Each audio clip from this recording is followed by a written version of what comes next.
Hier by Jerigo is ek by die fontein van Elisa. En dit vat my na 2 Konings 2 vers 20 en 21. Toe sê hy, bring vir my 'n nuwe bak en sit sout daarin. Hulle het dit vir hom gebring. Elisa het na die waterfontein toe gegaan, die sout daarin gegooi en gesê, so sê die Here, ek maak hierdie water gesond. Daar sal geen dood of onvrugbaarheid meer daaruit kom nie. Jerigo was die heel eerste stad wat Israel onder Josua se leierskap ingeneem het, toe Israel in die nuwe beloofde Kanaan ingaan. Dit was 'n plek met 'n geskiedenis. Eers was dit onder 'n vloek, maar later jare toe Elisa daar kom, was dit 'n pragtige stad en baie mooi strategies geleë. Maar die fontein, die bron van lewe, was besoedel. Die mense het gekla dat dit siekte en onvrugbaarheid veroorsaak. Wat help 'n vrugbare land, maar die water bring dood. Die Here wys vir Elisa om sout in die fontein te gooi.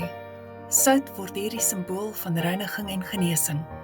Elisa gebruik dit saam met die uitgesproke woord van die Here. Ek maak hierdie water gesond. Van daardie dag af was die fontein gesond en het lewe voorgekom.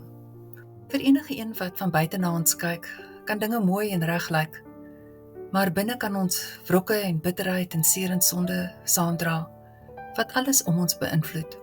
Net soos 'n handvol sout, kan die Here se hand 'n instrument wees van herstel ook in ons lewe.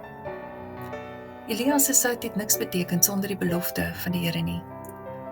Dit is die Here se woord wat waarlik skoonmaak en lewe bring, ook vir my en jou. Miskien is daar ook 'n fontein in ons hart wat bitter geword het, 'n plek van pyn, teleurstelling of onvergewensgesindheid, of miskien dalk 'n geheime sonde. Maar die Here is groot, hy is die geneesheer. Hy kan die diepste wonde aanraak en ons elkeen se hart versadig. Hy kan hierdie bitter waters omskep in vars strome van lewe. As hy ons harte sal aanraak, word dit 'n fontein van oorvloed, wat nie net ons dors les nie, maar ook ander verkoop wat daaruit drink.